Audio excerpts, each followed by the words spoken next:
Okay, hi there, it's Michael Crawford again. There hasn't been a lot happening with releases of new cameras or lenses or anything. And I was just thinking about camera sensor technology and how far it has evolved over the years.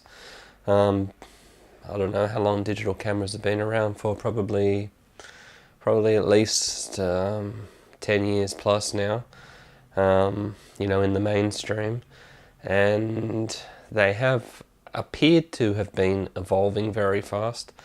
But if you sort of question that and say, have they really evolved, or is this just a marketing ploy by manufacturers, to keep us buying the new products?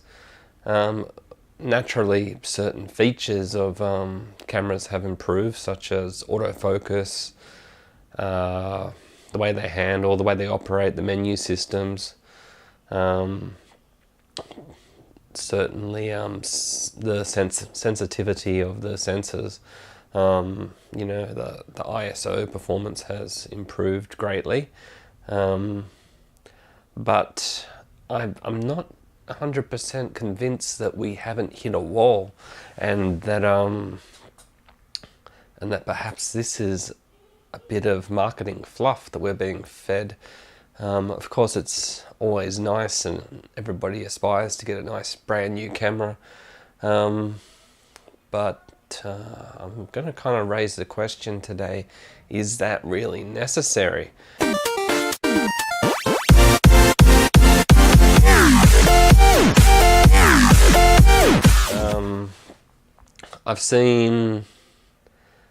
I've been watching one of the other YouTube photographers talking about a recent gig that he did where he was shooting a models on the runway, a fashion gig, and he was talking about how cameras and how good they are now, and he was talking about autofocus, and he was saying, the cameras now, they got 10, 20, 30, 40, 100 different autofocus points, but I don't need that. It's like I always use just the center one. So this is totally unnecessary. So that's kind of interesting, the old focus and recompose, you go on the eye and then you recompose your shot. It's quite effective. Of course, it's not 100%. You can shift focus as you move off. And I think that's one of the great advantages of the mirrorless system. Like, I can look at myself right now, looking at myself on the screen next to my lens here. I've got the flippy screen on the GH3. And I can see, there's a box on my face. And obviously, the camera knows to get the exposure correct on my face. It's not getting exposure from the window up here or my monitor. They're not affecting the exposure. So I've got correct exposure on my face, and it's focused on my face, and it's actually tracking my face wherever it goes, which is fantastic. I think things like that are really good advancements. Okay. I think these are the things that are advancing, not necessarily sensor performance. If you are using your camera just to, take landscape and, still images, products, things like that, where you don't need these flashy features of, tracking people or, racing cars or birds in flight and stuff like that, then probably you can get away with a relatively old camera and get spectacular results. I think right now there is absolute bargains to be had, because, the manufacturers, they're pumping out these cameras one after another, and they want you to buy the new camera, so they throw in a few more features.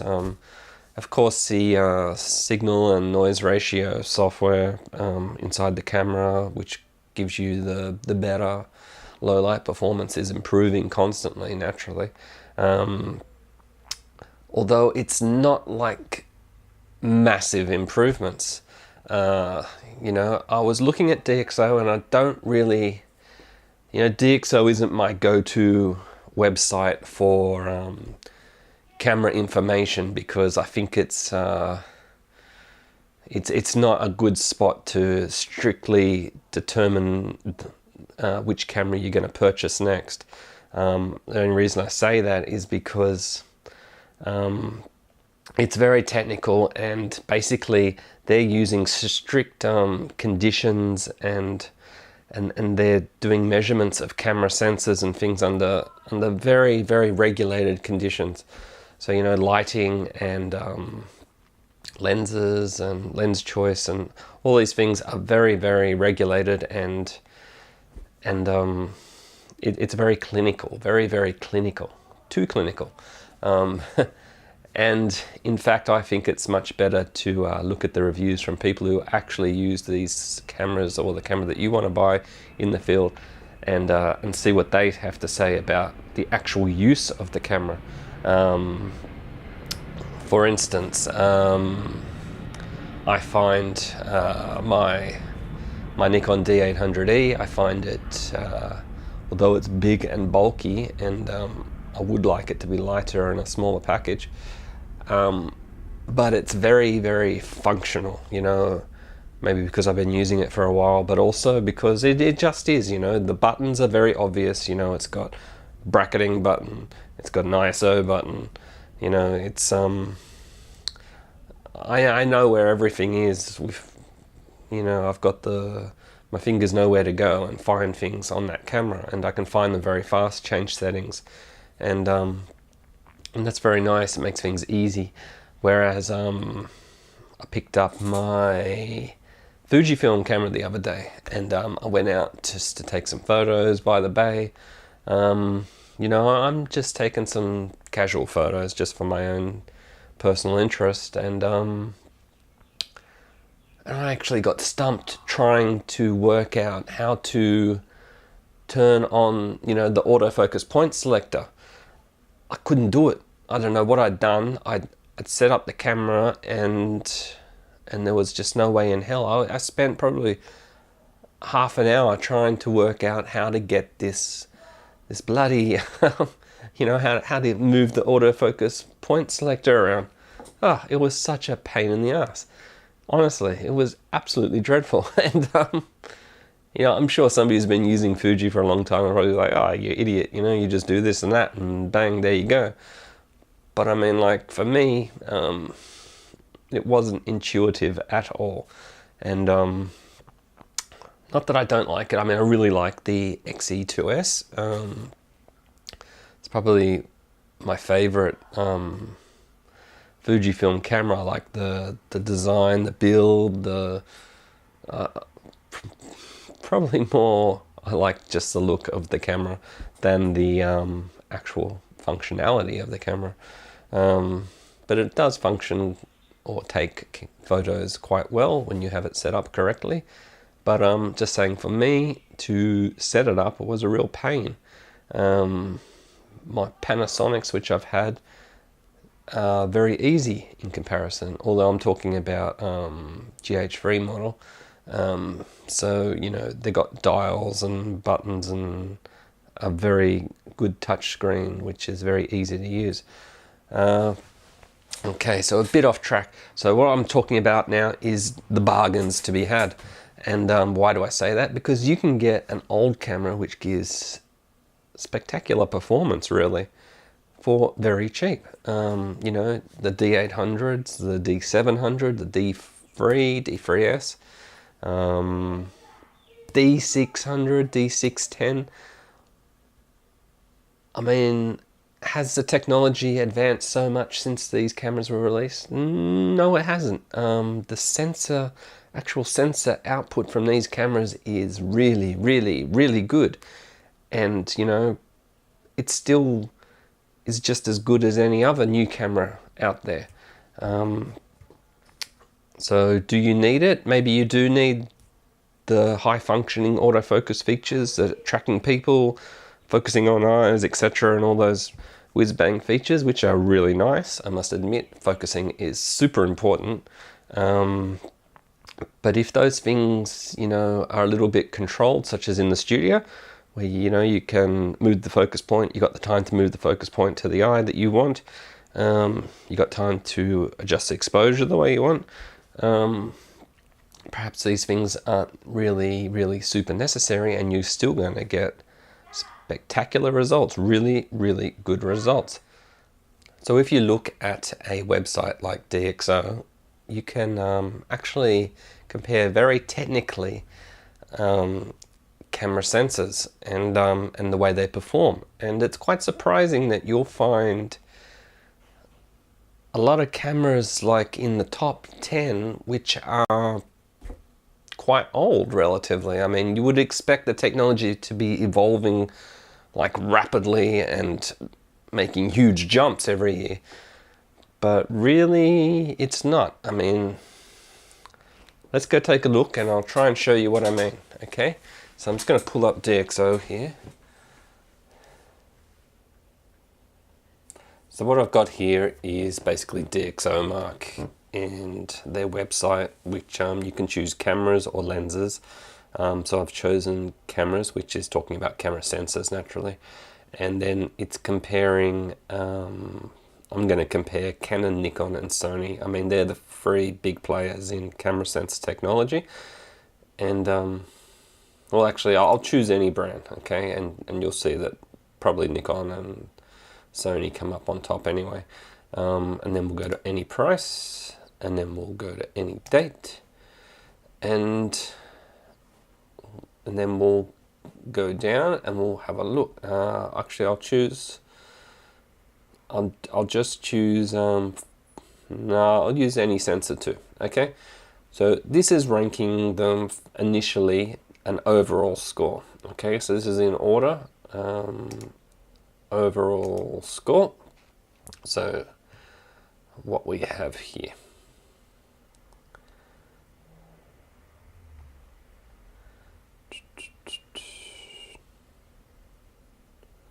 Oops, that's the worst one.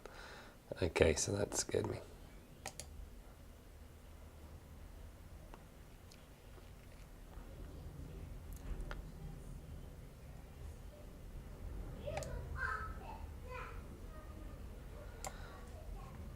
Okay, so looking at all the cameras on the DxO site which have been tested by them, which is nearly all the cameras in the world, I would say. They didn't test the Fujifilm cameras. So looking at the overall score, looking at the cameras as they are ranked overall score. Okay, so here we have scores for portrait, which is the color depth. We have score for landscape, which is the dynamic range, and we have scores for sports, which is the low light sensitivity. What the overall score, it looks at all three and then ranks the cameras in order. That's what I've selected here by clicking on this column, overall score. So we can see DxO, which is very technical. This is just looking at sensor performance, okay? So looking at sensor performance overall, the winner is the Sony a7R II, which was released in June 2015, okay? So we're looking at a camera coming up to 2 years old next month. That seems to be quite a long time, 2 years for a camera. And then look at this, the next camera down. Just 1 point away, that one's 98, this one's 97. It's from June 2014. So that's coming up to 3 years old next month, the D810. Wow. Okay. And I would honestly say that's a fantastic camera still. 36.3 megapixel camera. Fantastic results can be had from that. Okay, it's an expensive camera naturally, but you know, you can probably get an older one that's well used for quite cheap. Then we've got a point and shoot style camera, the Sony Cyber, the RX1R2, a popular series with some sort of enthusiast people. I don't know who really buys them. Probably very rich people, because it's just a fixed lens, big sensor camera. Very expensive. Yeah, I definitely wouldn't buy one. Then we've got the Pentax K1. Look at that. Pentax K1. No one thinks about the K1. It was released in 2016, February, so just over a year old now. 1800. I'm sure you could buy them secondhand pretty cheap. Nobody really wants the Pentax K1 because it doesn't have much of a system to go with it. Limited lenses, flashes, and all that sort of stuff. Not a big used market for it either on eBay. If you're wanting to buy stuff for your Pentax K1, you're gonna struggle. If you just want limited stuff and you like the lenses that they do provide, you might be able to get some excellent results from it. Although the saving you'd make on the body, I would say you're probably going to pay extra in lenses, which may not even be as good as some of the other brands. Then you got the Nikon D800E. Okay, this is the camera that I use. Now look at this. This was released in February 2012. This is the 5th best camera at the moment. February 2012. So that's 2012, so we've got 13, 14, 15, 16, 17. More than 5 years old. So a camera more than 5 years old is number 5. I find that amazing. So the sensor in this is that good that it's number 5 at the moment, May 2017. Yeah, you can get these quite good prices on the used market now, probably less than $2,000. Yeah, and I've got one of these, and I tell you, the results are absolutely beautiful. Beautiful pictures you'll get out of this camera. A7R, if you're a Sony person, the original A7R, 36 megapixels. That one had a few issues. I actually had that one, got rid of it, didn't like it at all. Focusing was a big issue with it. But again, it was released October 2013. The D800. Okay, so we're going down now. We're getting down. So top 10 basically. Okay, you got Nikon and Sony. So I think most people realize that most of the Nikon sensors are made by Sony, and they're kind of and I think that Pentax is sharing the same sensor as the D800. I'm not 100% sure, but it looks like it. I'm not sure, but I would bet it was. Yeah, so we've got Nikon and Sony sensors all dominating the top 10, and I think Sony make most of the sensors for Nikon, so there you go. And yeah, all these cameras, they're all full frame, like you can see, all full frame.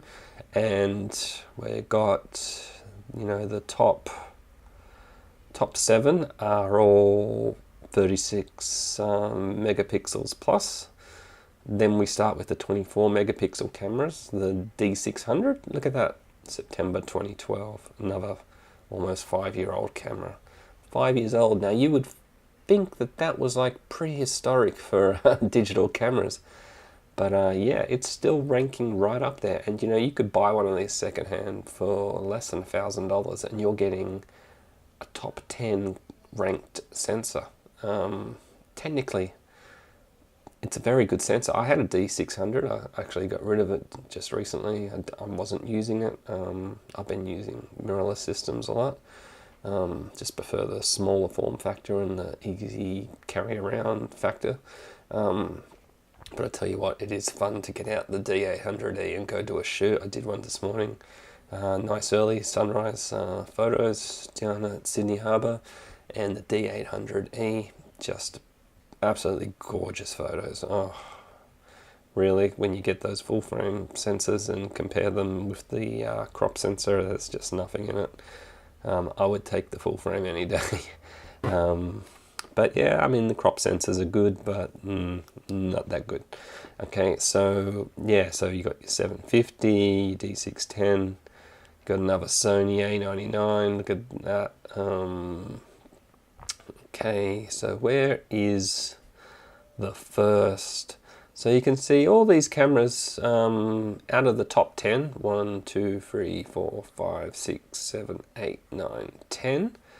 I'd love to add it up, and I'm just going to add it up, so I'll do the calculation and then I'll tell you what the average age is of the top 10.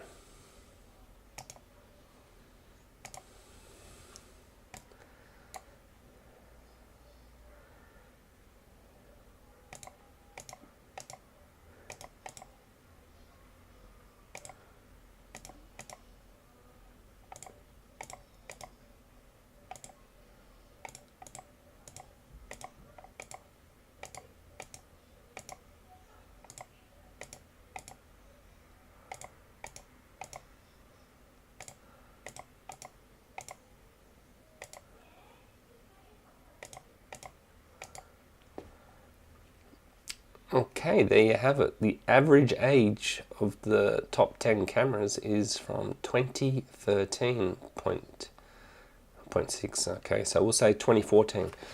Oh, excuse me. So the average age is, we'll round it up and we'll say 2014. Okay, just to be safe. So we're looking at around about 3 years old. The average top 10 sensor is. So does that mean that the technology has hit a wall in the last 3+ years? Okay, so looking at those results, it's kind of convincing to me that sensor technology has hit a wall. Doesn't seem to have improved much, with the average age of the top 10 cameras being 2014, which is about 3 years old now. So does that mean that sensor technology hasn't really improved in the last 3 years? Going off these really technical sort of specs from DxOMark, which I really don't recommend you use for judging your next camera purchase by, but they are interesting if you just want to know purely the technical benefits of this camera sensor that you're going to get. Yeah, I think we have hit a wall, and I don't know what the next step is. If something big's going to be introduced, I would say the next big thing is going to be an increase in dynamic range. That seems to be the area that we need to go into. Either we've got really good low light capable cameras at the moment, which are able to take photos in quite low light situations. Of course, they don't turn night into day like you'd expect them to do if they're crazy high ISOs and hundreds of thousands, which are just absolutely useless. Really, it's just like grainy mud. But the high ISO performance has improved. But it seems to be that dynamic range and maybe a clean high ISO performance is what we're going to be looking for in the future for cameras.